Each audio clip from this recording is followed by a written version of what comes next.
जैसा कि आप सभी को पता है, बिहार में जमीन का सर्वे शुरू है और जाकर के आप लोगों से ये कहा गया था कि स्व घोषणा पत्र और वंशावली आप चाहे तो ऑनलाइन या फिर ऑफलाइन जमा कर सकते हैं। तो आप अगर वंशावली और स्व घोषणा पत्र ऑनलाइन जमा करते हैं तो सबसे पहले आप एक बार रुक करके इस वीडियो को शुरू से लेकर के अंत तक देखिएगा। आपके साथ बहुत बड़ी धोखाधड़ी हो रहा है। वेलकम गाइस, आप लोगों का एक बार पुनः इस ऑनलाइन अमीन कोर्स बाय एमडी राजेद आलम यूट्यूब चैनल पर बहुत बहुत स्वागत है। आज का वीडियो बहुत ही महत्वपूर्ण होने वाला है, इसलिए आप लोग इस वीडियो को बिना स्किप किए हुए शुरू से लेकर के अंत तक देखिएगा। ये ऑनलाइन जो आप स्व घोषणा पत्र और वंशावली जमा करते हैं तो आपके साथ में क्या हो रहा है, थोड़ा उस समस्या को आप देखिए। बिना झझक आप जाकर के डायरेक्ट ऑनलाइन मत कीजिए, क्योंकि आपके साथ बहुत बड़ी समस्या उत्पन्न होने वाली है। तो चलिए बिना देरी के वीडियो को हम लोग आगे बढ़ाते हैं।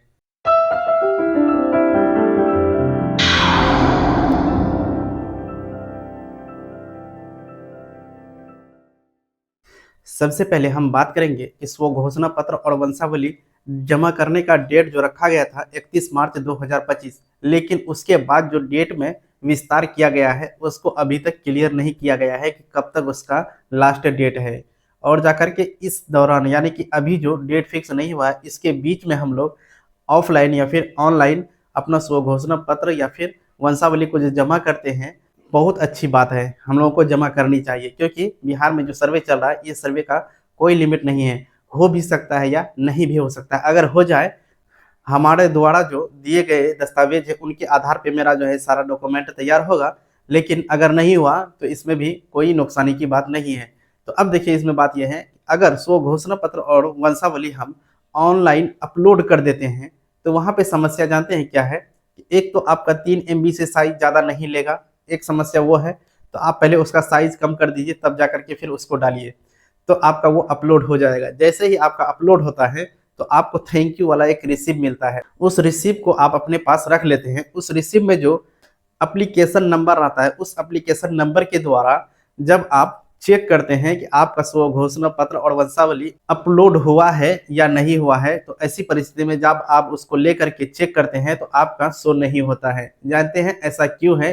इसके विषय में हमको भी जानकारी नहीं है। अब देखिए क्या है, अब किसी मौजा के लिए आप जो है अपना स्व घोषणा पत्र और वंशावली का आवेदन देते हैं, तो आप सबसे पहले चेक कर लीजिए कि उस मौजा में अब तक जो है कितना आवेदन पड़ चुका है। मान लीजिए किसी मौजा में आवेदन ऑनलाइन स्व घोषणा पत्र और वंशावली जो जमा हुआ है वहां पे मान लीजिए 300 हो गया है। अब जाकर के आप अगला स्टेप मतलब बढ़ाना चाहते हैं, आप अपना स्व घोषणा पत्र और वंशावली जमा करने के लिए चाहते हैं, तो सबसे पहले वो आप जब चेक कीजिए उसके बाद आप एक एप्लीकेशन को डाल करके दीजिए। कहने का मतलब, एक आप जो है केवाला का या फिर खतियान का जो भी है आपके पास स्व घोषणा पत्र, उसके साथ में लगा करके ऑनलाइन कर दीजिए। जैसे ही आपका रिसीव मिलता है तो पुनः आ जाइए आप फिर चेक करने के लिए कि जहां हम 300 देखे थे वो 301 हुआ है या नहीं हुआ है। जब आप वहां देखेंगे कि 300 का ही 300 है, आपका रसीद जनरेट हो चुका है, वो 301 नहीं हुआ है, तो ऐसी परिस्थिति में बहुत तरह की दिक्कतें हमारे सामने मिल रही है। और जाकर के उस रिसीव को लेकर के आप जो है अपना डॉक्यूमेंट को अगर ट्रैक करेंगे तो आपका ट्रैक नहीं हो पाता है। पता नहीं ऐसा क्यों है, इसके विषय में हमको भी जानकारी नहीं है। इसीलिए अगर आप स्व घोषणा पत्र और वंशावली जमा करते हैं तो आपका सबसे बेस्ट तरीका है कि आप ऑफलाइन ही जमा करें, क्योंकि साइट जो है अभी अपडेट नहीं हुआ है। और अगर आप कर भी देते हैं तो लेकिन आप ये ध्यान रखिएगा कि आप जो है बार बार इसको चेक करते रहिएगा, नहीं तो किसी तरह की भी समस्या उत्पन्न हो सकती है। तो चलिए हम आपको एक बार अपनी स्क्रीन पे दिखाते हैं कि किस तरह से आपको चेक करना है और फिर क्या करना है। तो देखिए, सबसे पहले आप अपना मोबाइल या फिर लैपटॉप का एक कोई ब्राउज़र ओपन करेंगे और जाकर के उसके बाद फिर आगे की प्रक्रिया हम आपको बताने वाले हैं, आप शुरू से लेकर के अंत तक देखिए। तो सबसे पहले देखिए, हम यहाँ पे अपना मोबाइल का क्रोम ब्राउज़र को ओपन करते हैं। जैसे ही क्रोम ब्राउज़र ओपन करते हैं तो हमको यहाँ पे ये सर्च बार में लिखना है DLRS। जैसे लिख करके इसको सर्च करेंगे तो हमारे सामने कुछ इस प्रकार का नया पेज खुल करके आ जाएगा। और आप लोगों को पता है कि यहाँ से हम लोग जो है स्व घोषणा पत्र को हम लोग अपलोड करते हैं और जाकर के यहाँ से हम उसको चेक करते हैं। तो सबसे पहले यहाँ पे हम लोग अपलोड करेंगे, उसके बाद फिर यहाँ पे चेक करेंगे। तो अब देखिए, सब इस ये सब करने से पहले आपको एक बात चेक कर लेना है, आप जिस मौजा के लिए आवेदन दे रहे हैं वहाँ पे अभी तक कितना जो है सर्वे फॉर्म अपलोड हो चुका है। तो उसके लिए आप करेंगे क्या, सबसे पहले ये वाला कॉलम को सिलेक्ट करेंगे, उसके बाद यह सर्किल वाला ऑप्शन है, इसको सिलेक्ट करेंगे, उसके बाद ये फिर मौजा का ऑप्शन यहाँ आएगा, मौजा को सिलेक्ट करेंगे, फिर क्लिक हियर करेंगे तो आपके सामने पूरा डिटेल्स आ जाएगा। तो चलिए हम आपको करके दिखाते हैं बारी-बारी से। तो चलिए हम यहाँ पे सिलेक्ट किए, मान लीजिए हम बिहार का कोई भी एक जिला उठा लेते हैं। जैसे हम यहाँ पे बिहार का कोई एक जिला है अररिया, उसको उठाए हैं, उसके बाद फिर यहाँ सर्किल पे चलते हैं, सर्किल पे जब सिलेक्ट करेंगे तो हमारे सामने बहुत सारा सर्किल आ जाता है। तो हम यहाँ पे आपको दिखाने के लिए क्या है जो कि हार्ट को ही सिलेक्ट करते हैं। फिर जब हम आगे बढ़ते हैं तो हमारे सामने मौजा का लिस्ट आ जाता है। इस तरह से मौजा में हम क्लिक करेंगे तो इस तरह से बहुत सारा मौजा आ जाता है। जिस मौजा में आप जमा करेंगे तो पहले वहाँ का हाल देखिए। तो चलिए मान लीजिए हम ये है, जो भी मौजा है यहाँ पे हम सेलेक्ट किए। ये तीनों सेलेक्ट करने के बाद हमको यहाँ एक ऑप्शन मिलता है क्लिक हियर, इस पे क्लिक करेंगे। जैसे हम इस पे क्लिक करेंगे तो हमारे सामने इस तरह से आ जाएगा। तो देखिए यहाँ पे लिखा हुआ है, यहाँ देखिए अमीन का नाम, यानी कि इस मौजा में ये अमीन है और अमीन का मोबाइल नंबर वहाँ पे ये है। उसके बाद कानून गो का नाम देख लीजिए वहाँ ये है। उसके बाद फिर मोबाइल नंबर देखिए कानून गो का लिखा हुआ है और शिविर प्रभारी जो है उसका यहाँ पे नाम है। ठीक इसी तरह से शिविर प्रभारी का भी मोबाइल नंबर यहाँ पे दिया हुआ है।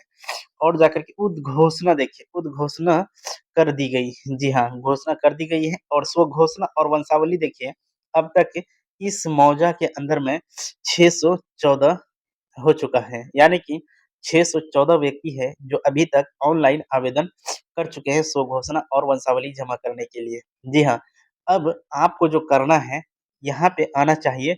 आपको करने के बाद 615 615 आया तो इसका मतलब ये साइट बिल्कुल सही से काम कर रहा है और जाकर के आपका काम बिल्कुल सक्सेसफुल हो रहा है। लेकिन जब आप आवेदन करेंगे, ये 614 का 14 ही रहेगा, तो आपका मन में बहुत सारा सवाल उत्पन्न हो जाएगा। तो इस तरह से आपको भी चेक करके तब जाकर के फिर जैसे ही आप यहाँ पे चेक कर लीजिएगा, इसको नोट डाउन कर लीजिएगा। ये 614 है, अगर आप करेंगे 15 के बजाय हो सकता है उसके बीच में कोई और कर दे 17-18, यानी कि 614 से प्लस होना चाहिए, कुल मिलाकर के अगर देखें। तो चलिए हम यहाँ से बैक चलते हैं और जाकर के फिर हम इस ऑप्शन को देखते हैं, यहाँ पे अपलोड वाला ऑप्शन पे, इस पे क्लिक करेंगे। जैसे ही हम इस पे क्लिक करेंगे तो हमारे सामने इस प्रकार का एक नया इंटरफ़ेस आ जाएगा। तो यहाँ से फिर हम लोग अपना जो है आवेदन करने की प्रक्रिया को पूरा करेंगे।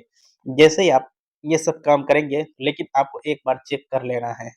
तो इस तरह से हम लोग देख चुके हैं कि हम लोगों को किस तरह की समस्या हो रही है।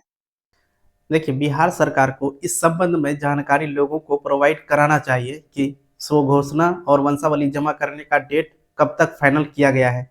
अभी जो है वो मौन बैठा हुआ है, लेकिन इस तरह से बैठ करके काम नहीं चलने वाला है, क्योंकि बिहार के बहुत सारे लोग अंधविश्वास में हैं और जाकर के उसको ये समझ में नहीं आता है कि कैसे जमा करें, कहाँ जमा करें, किस तरह से जमा करें। अगर ऑनलाइन जमा करते हैं तो हमारे साथ इस तरह की दिक्कत होती है, जब हमारे पास एप्लीकेशन का नंबर आ जाता है और जाकर के उस नंबर से हम जब ट्रैक करते हैं वो तो ट्रैक नहीं हो पाता है।